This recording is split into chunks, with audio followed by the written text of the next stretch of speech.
do you do to fix AEW? Tony Khan's doing it. He's putting people in. He's putting people in position to help him. Pat Buck, I think he probably needs 3 or 4 more people.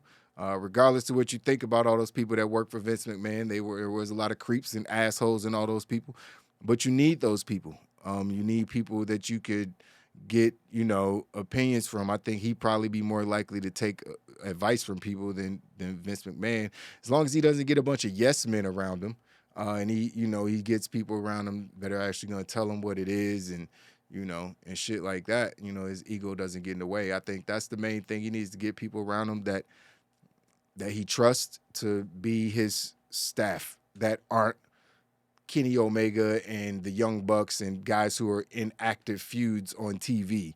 While you got people complaining about not being on TV, it's just a conflict of fucking interest.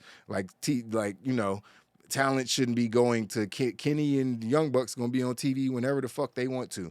They shouldn't be going to. I mean, it's their company, so I guess they kind of got to, but they shouldn't have to. It's just an uncomfortable conversation. Man, I'm getting like 2 minutes of TV while you got all these guys getting like 20, 25 minutes, and they just, it's the old guys always getting, like, you're literally talking to the dudes that you're complaining about. He's sitting there like, oh yeah? That's how you feel, motherfucker? You get no time. So it's good that he's putting people in place that aren't the Bucks and Kenny. Because, we see how that works. Cody's already gone. That's one thing, and I think they need to – it's going to be fucked up. I'm going to say it. AEW needs to release some people. Damn, that's a horrible thing to say, because it's not people like that aren't good. Some of them aren't good or not great. They need to release some people. If they consolidated their roster, like now that they have all this talent, if you don't want people in the locker room complaining, you can't just keep everybody then, bro. Some people was mad in WWE's locker room when people got fired. But I remember AJ Styles saying one time, hey man, you gotta go to work. You still gotta go to work the next day. I can be mad all I fucking want to, but I'm going to work. I gotta get my check. He ain't fired me, so I gotta go. So, yeah, man, I think that's they gotta consolidate the roster. So they, I don't want to see people like Parker Bordeaux and Sonny Kiss and some of these ladies who are on Dark who aren't being really used, who are still AEW don't have time for developmental. And I take that back. Rampage shouldn't be a developmental show. If you're gonna do developmental shit, then keep all of that shit on Dark and Elevation and whatever YouTube programs you decide to do.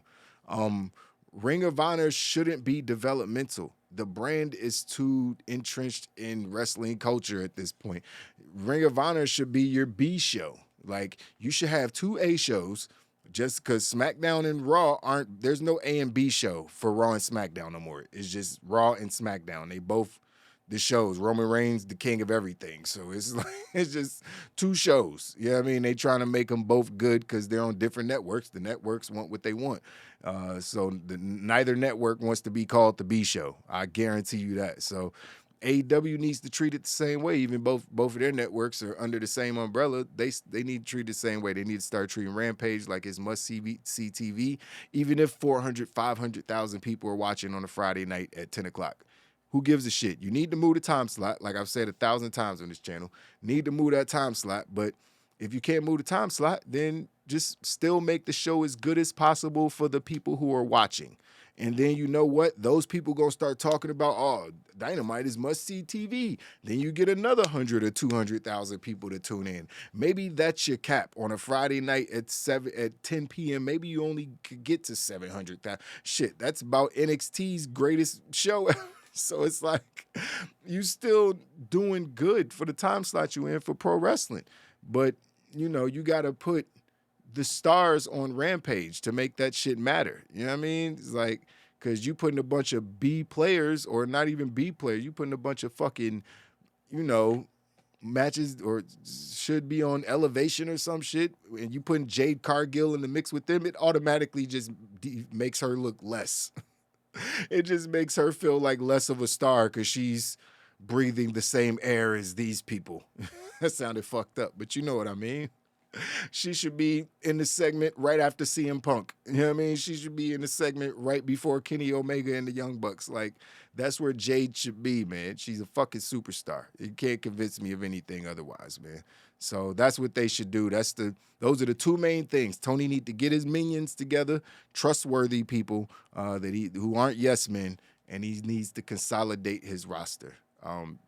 I think that'll help with the backstage. Maybe it'll make backstage a little awkward, but I think it might help because, word of the street is a lot of the backstage stuff is stemming from Colt Cabana being pushed to Ring of Honor, man, which is 100% understandable. We've already talked about that before. Colt Cabana obviously beefing with CM Punk in real life in court. So when somebody, you got two people like that, you want to keep them apart. Obviously, CM Punk is the biggest star in the company. So by Colt Cabana, that's just business. I get it. People can't be mad about that. That's business. Unless Colt Cabana's going to sell some seats, sell some tickets, and people going to buy those T-shirts and all that shit, then Colt Cabana got to go to Ring of Honor. I'm not mad about that. You know what I mean? I don't care that he was there in the beginning. None of that matters that when it comes to bringing in somebody who's literally going to sell a few 100,000 tickets just off their own name value. Like, it makes no sense. That's just bad business. You know what I mean? Then you're cutting off your nose to spite your face at that point, and you're a bad businessman. You can't be like, oh, but they're not even friends. Tony Khan ain't friends with Colt Cabana. They're not boys. So it's like, bro, I'm paying you a check. Like, the fuck? It's like, I don't have to do that. You know that, right? I could just let you go. You know what I mean? But you get the check, still go do what the fuck you want. But I think it's just people knowing, people who are friends with Colt, that rubbing them the wrong way, which if you're a friend of Colt Cabana, it should rub you the wrong way. But if you're a businessman also, then you still got to be like, man, fuck CM Punk, man. My boy ain't even over here because of him.